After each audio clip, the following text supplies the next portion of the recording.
Samuel Carter wiped down the polished wooden counter of the Drunken Star with the practiced ease of a man who had spent too many years doing exactly this.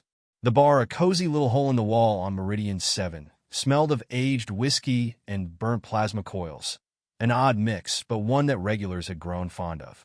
The lighting was dim, the music low, and the air thick with the quiet hum of conversations that carried no weight beyond the next drink. Another round, old man, a burly Doskari mercenary, grumbled, tapping his empty glass on the counter. His deep-set eyes glowed faintly in the low light, predatory but not unkind. Samuel smirked, pouring another shot of amber liquid. You know, Dask, if you're trying to drown your problems, you ought to aim for deeper waters. The merc snorted, downing the drink in one gulp. And if you're trying to run a business, you ought to stop handing out advice with the booze. I like to multitask, Samuel said, leaning on the counter. Keeps the mind sharp. The door to the bar slid open with a hiss, letting in a gust of Meridian's dry night air. A squad of Zarnathian enforcers stepped in, their black armor gleaming under the dim overhead lights. The chatter in the bar didn't stop, but it shifted. Voices dipped lower. Tension curled in the air like smoke. Samuel didn't even blink. Well, if it isn't the Empire's finest. To what do I owe the honor? His voice was casual, but his hands never stopped moving, wiping the glass in front of him with slow, deliberate care. Captain Varric stepped forward, his reptilian features twisted into a smirk. His golden eyes flicked over the bar with practiced indifference, as though he were deciding which piece of furniture to destroy first. Carter, he said, voice like sandpaper. We've had reports that rebel sympathizers frequent this establishment. Samuel let out a low chuckle. Rebel sympathizers? You mean people who don't enjoy being crushed under an Imperial boot? Yeah, you'll find a lot of those here. You gonna arrest the whole planet? Varric's smirk twitched. He wasn't used to being spoken to like that. He stepped closer, placing one clawed hand on the counter. I don't have time for games, old man. We know who you are. Who you were. Samuel met his gaze without flinching. Then you know I'm just a bartender now. Varric's eyes narrowed. A bartender who used to be an officer in the Terran War Corps. Samuel exhaled through his nose. That was a long time ago. The captain tilted his head. And yet, you seem to attract all the wrong kinds of company. Samuel smiled, but there was no warmth in it. That's the thing about a bar, Captain. We don't ask where you come from, only what you're drinking. Varric's patience ran out. He moved fast, too fast for a creature his size. 1 second, he was standing there. The next, his blaster was pressed against Samuel's chest. The room didn't move. Not a single patron reached for a weapon. They all knew how this worked. Interfering meant dying. Samuel sighed. You know, back in the day, you lot at least had the decency to make up a proper charge before executing someone. Varric smiled. Call it efficiency. He pulled the trigger. The shot was muffled, the energy bolt slamming into Samuel's ribs. The old bartender staggered, exhaled sharply, and collapsed behind the counter. The only sound in the room was the faint hum of the blaster cooling down. For a long moment, nobody moved. Then Varric straightened, holstering his weapon as he turned to address the room. The Empire doesn't tolerate dissidents. His voice carried, cold and final. If any of you have a problem with that. A glass shattered. Not from a thrown bottle. Not from a fight. The bartender's shaking assistant, a young Yalari with wide, terrified eyes, had dropped it. Silence pressed down on the room like a weight. Varric sneered. That's what I thought. He turned and strode toward the door, his enforcers following in his wake. The bar remained deathly still until the last of the Imperials had left. Only then did the murmurs begin. Low, fearful voices, muttered curses in half a dozen languages. Someone knelt behind the counter, checking for a pulse they already knew wasn't there. Then, somewhere in the dim light, a regular, an old miner, half drunk and shaking, spoke the words everyone else was too afraid to say. They just killed Samuel Carter. No one responded, but they were all thinking the same thing. What happens when his son finds out? The ship was quiet. Not the peaceful kind of quiet, but the kind that came before something terrible. John Carter sat in the dim glow of his cabin, boots propped up on a crate of stolen munitions, a half-empty bottle of something strong resting by his side. The comms terminal blinked impatiently in front of him, a recorded message waiting to be played. He already knew what it said. Messages like this only came for one reason. With a sigh, he ran a hand through his short-cropped hair and pressed play. Static crackled. Then a voice, rough, urgent, filled the room. "John, it's Marn. There's no easy way to say this, so I won't bother trying. Your father's dead." A pause. A heavy breath. "Zarnathian enforcers came into the Drunken Star looking for trouble. And your old man, well, he never could keep his mouth shut. Varric shot him, right there at the bar. Didn't even hesitate." Another pause, this one longer. When Marn spoke again, his voice was lower, like he was saying something he wasn't supposed to. "They burned the place down after. Thought you should know." The message ended with a beep. The silence returned. John didn't move. He just sat there, staring at the screen, as something slow and cold wrapped around his ribs. It wasn't grief. That would come later, maybe. Right now, there was only a vast, echoing nothingness, the kind that swallowed men whole and spat them out as something unrecognizable. He took a slow breath, exhaled, picked up the bottle. Then, without looking, he hurled it across the room. Glass shattered against the bulkhead, amber liquid splattering across the metal like blood. The sound echoed, but it barely registered. He should have been there. Should have never let his father stay on that dirtball of a planet alone. But Samuel Carter had been a stubborn old bastard, and John had been a fool to believe that neutrality was anything but an illusion. Slowly, methodically, he stood. The weight of the moment settled over him like an old coat. Familiar, inevitable. He walked to the far end of the cabin, crouched, and unlocked a metal case bolted to the floor. The lid hissed open, revealing a neatly arranged arsenal. A pair of matte black pistols, a combat knife with a monomolecular edge, and a sleek, reinforced bodysuit that absorbed light in a way that made his silhouette seem to flicker. His fingers brushed over the weapons, but his eyes lingered on something at the bottom of the case. A small, weathered photograph. He picked it up, turning it over between his fingers. It was old, edges frayed from years of handling. A younger version of himself stood beside his father in front of the Drunken Star, both of them grinning, arms draped over each other's shoulders. The sign above them was crooked, half the lights burnt out. Samuel had refused to fix it, claiming it built character. John closed his eyes for a moment, then tucked the photo into his jacket. He pulled on the combat suit, feeling its weight settle around him like a second skin. The pistols slid into their holsters with a whisper. The knife found its place at his hip. There was an old name for men like him, a story whispered in the dark corners of the galaxy, in places where the law was just a suggestion and mercy was extinct. Baba Yaga, the boogeyman. The thing you sent when you wanted a problem to disappear, permanently. John had spent years burying that part of himself. But the thing about the past was that it never stayed dead. His father was gone. His home was ashes. And the Zarnathian Empire had made a mistake. John flexed his hands once, rolling his shoulders before stepping toward the cockpit. The ship's AI flickered to life as he slid into the pilot's chair. "New destination?" it asked in its usual neutral tone. He leaned forward, fingers dancing over the controls as he set a course for Meridian 7. His voice was steady. Home. Meridian 7 hadn't changed much. Still dusty, still miserable, still full of people trying their best to pretend they weren't living under an empire that saw them as little more than background noise. John Carter stepped off the transport shuttle, his hood pulled low, shoulders loose, the picture of an unremarkable traveler. He moved like a shadow, like something the light forgot to catch. No wasted movements, no hesitation, just a man with a purpose and a very particular set of skills.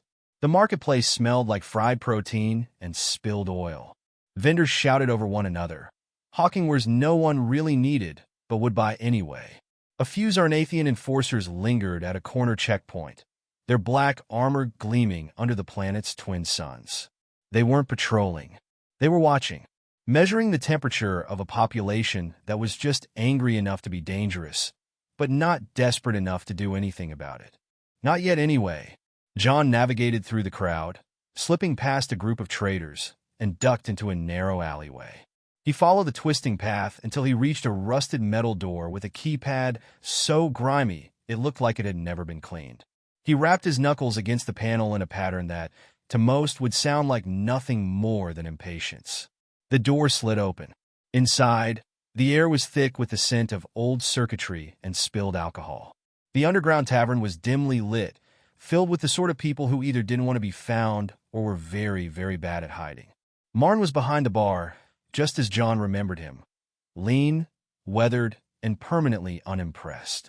He barely looked up from wiping down a glass. "Took you long enough?" John slid onto a stool. "Was enjoying retirement." Marn snorted. "Yeah? How'd that work out?" John drummed his fingers against the counter. "Poorly." Marn set the glass down and leaned in, voice low. "I told you in the message, Varric's still here. Didn't even bother to leave after he put a hole in your old man. Bastard thinks he owns this place." John's jaw tightened. "Where is he?"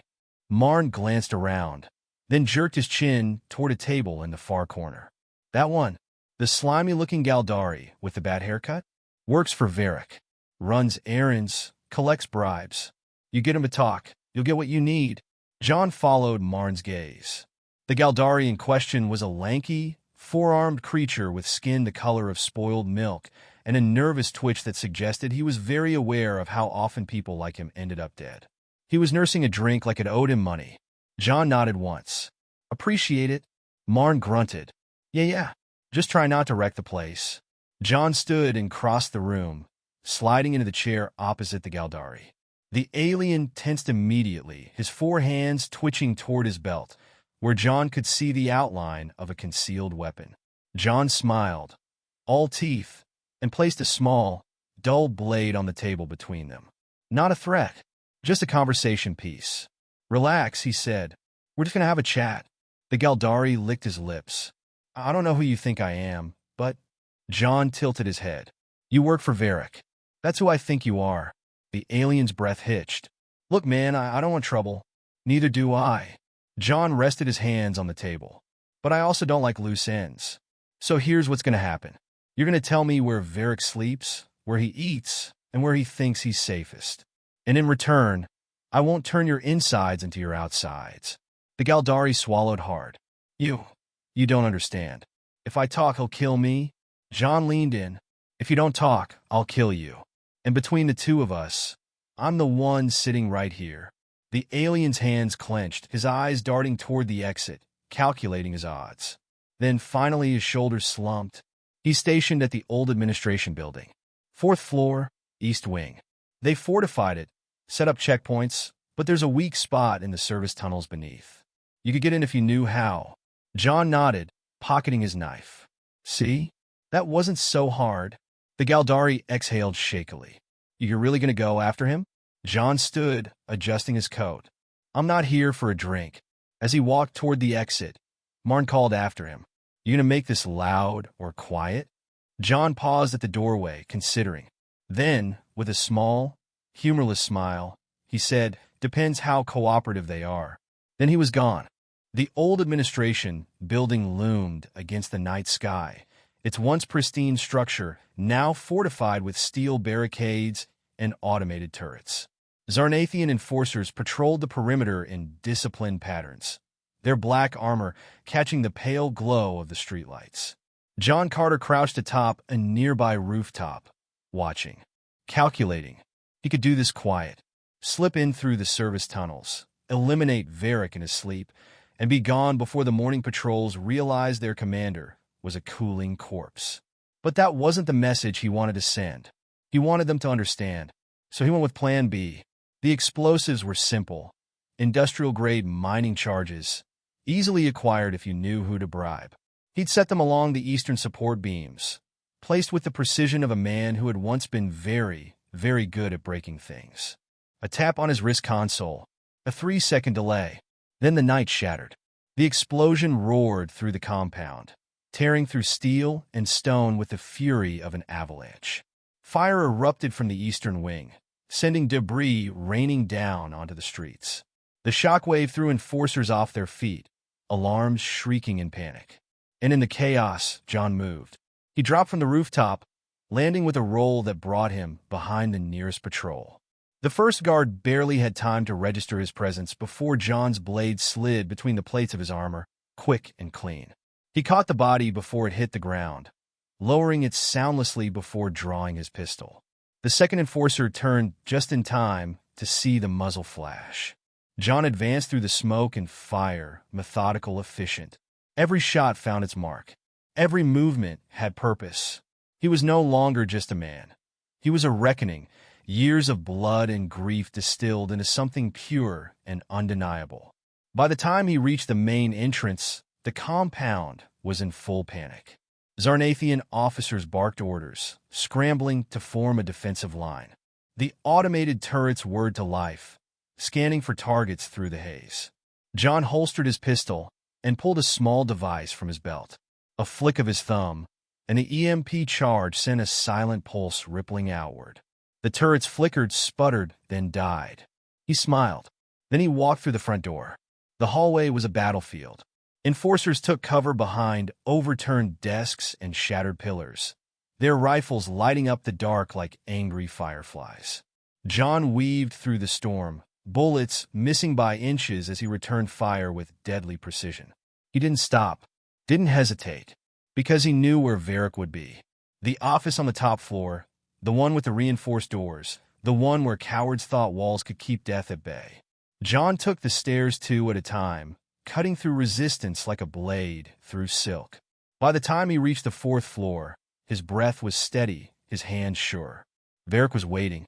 The Zarnathian commander stood behind his massive desk, his golden eyes wide with disbelief. "You?" John stepped inside, closing the door behind him. "Me?" Varric recovered quickly, sneering. "You think one man can take on the Empire?" John tilted his head. "No, but I don't need to take on the Empire. I just need to take you." Varric roared, lunging forward with a speed unnatural for something his size. John sidestepped, fluid and effortless, and drove his knife into the reptilian's side. Varric grunted but kept coming, swinging a massive fist that sent John crashing into a bookshelf. Pain flared through his ribs, but he pushed it aside. He'd taken worse. Varric bared his teeth. "You're fast, Carter, but not fast enough." John wiped a trickle of blood from his lip. "I don't need to be fast. I just need to be the last one standing." Varric charged again. John met him halfway. The fight was brutal, messy. No elegant duels, no cinematic choreography. Just two men built for war, trying to tear each other apart. Varric was stronger. John was smarter. The end came quick. Varric overextended, just for a second. Just enough. John ducked, twisted, and drove his blade up under the commander's ribs, deep into something vital. Varric gasped, eyes going wide. His knees buckled, his breath shuddering. You think this changes anything?" John held him there close, looking him in the eye. "No, but it changes you." Then he twisted the blade. Varric's body sagged, dead weight in his hands.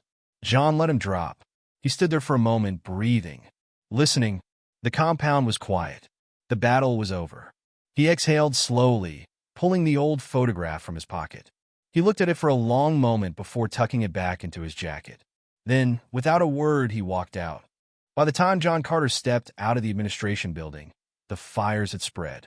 Smoke billowed into the night sky, the acrid scent of burning metal thick in the air.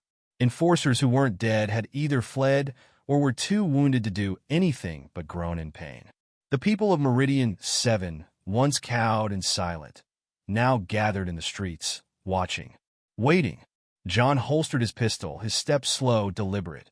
He could feel their eyes on him, some filled with shock, others with something dangerously close to hope.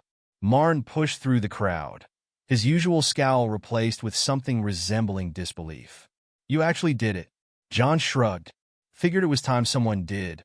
Marn let out a dry chuckle, shaking his head. "Hell, Carter, you know what's going to happen next, don't you?" John did. The Empire didn't tolerate loose ends. They wouldn't ignore what happened here. They'd send a fleet, maybe a whole legion, to make an example out of Meridian 7. But that was a problem for tomorrow. A distant explosion rumbled from somewhere deep within the city, probably an Imperial supply depot going up in flames. The people were moving now, emboldened, taking up arms, storming the checkpoints. The Zarnathians had ruled through fear. Tonight, that fear was broken. A wiry man with a scar across his nose stepped forward. "You did this?" John glanced around at the bodies, the fire, the absolute carnage. "No," he said, "I think the Empire did this to itself." A murmur spread through the crowd. Then a woman, middle-aged, weathered, the kind of person who'd seen too many years under a boot, spat on the ground.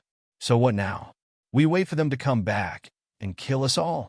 John considered that, considered all the ways this could go wrong. Then he looked at the faces around him, at the way their hands clenched into fists instead of trembling in fear. He sighed. "No," he said. "We make sure they don't." Marn snorted. "You just declared war on the biggest power in the galaxy." John gave him a wry smile. "Wouldn't be my first bad decision." Somewhere in the distance, another explosion lit up the sky. The uprising had begun.